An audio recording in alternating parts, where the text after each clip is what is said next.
So, one way of understanding this would be that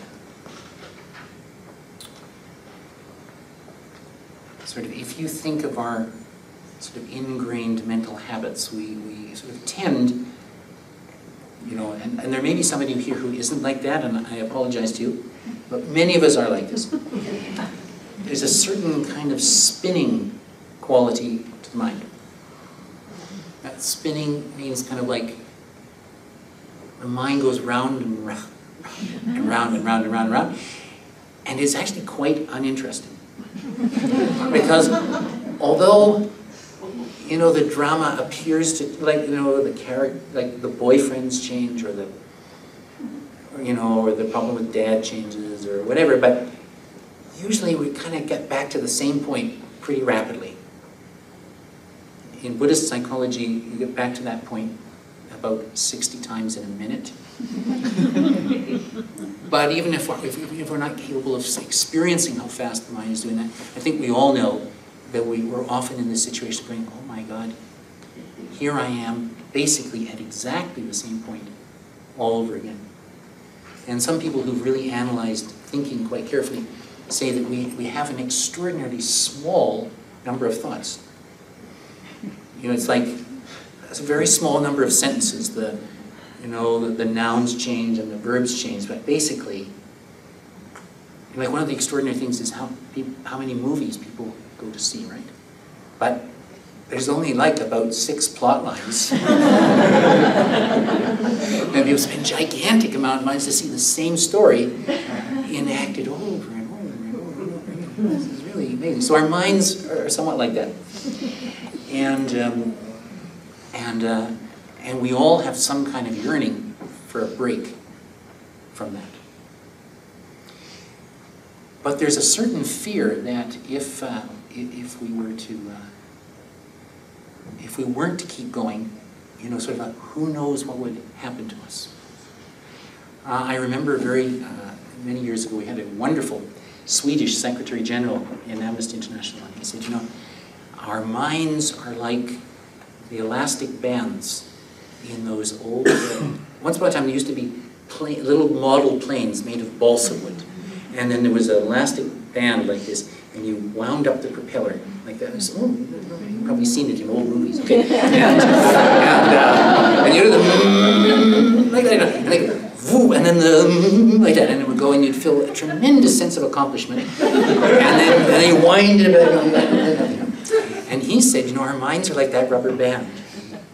And it was very serious advice he was giving, particularly to me. He said, don't allow your mind to become so unwound, because the rubber of your mind will have degenerated through all this work. And if you have a period of relaxing the rubber band, you'll never be able to wind it up the way it was before. And I didn't know too much at that time, and I really, really believed him. But I would like to tell you he's wrong. Mind is not like a rubber band in a balsa wood airplane, but it certainly behaves like it. But we do have this fear, like he did, you know, that like it'll become dysfunctional. And I remember another very, very wonderful and excellent colleague of mine who's done tremendous work in the world, but for his sake I won't mention him now. When he heard that I had gone off to a meditation program, he was really worried for me. And he said to me, I could never do that. Anyway, I survived. I've come back, and I see him from time to time, and he's quite happy to see me and sees that it's helped. But he's still not quite ready for it. So why is it that it is possible to cut through this sort of incessant spinning and overcome this fear and actually come back from the depths of meditation okay? The reason is that in the meditation tradition, what it's really said is that this spinning is a kind of, you could say, pollution, a kind of acquired havoc, a kind of panic. But that the natural state of the mind is not like that at all. And the traditional analogy of that is confusing the waves on the top of the sea with the actual depth and power of the sea itself. So there's a very, very traditional analogy for this. And then we'll just, I don't want to terrify you, but we'll just do a very short period.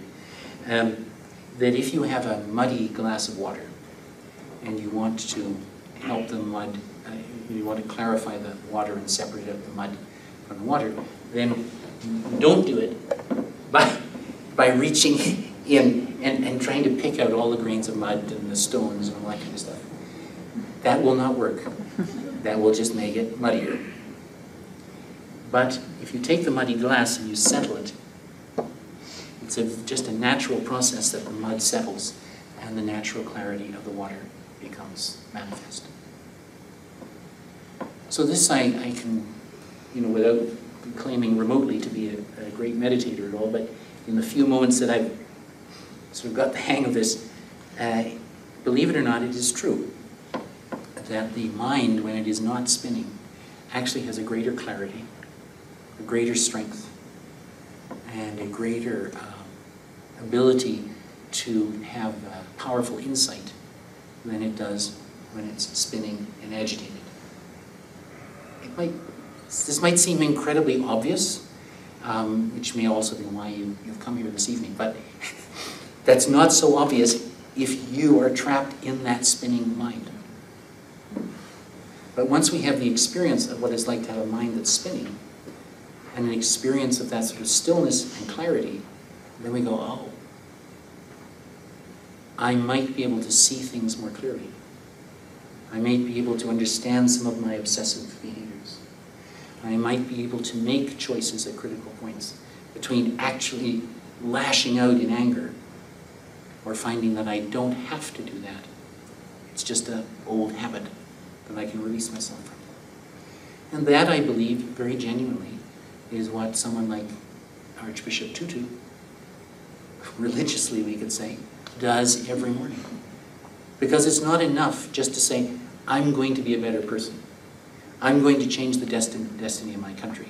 And I'm never going to do the things I always used to do ever again. That's just hope and thinking.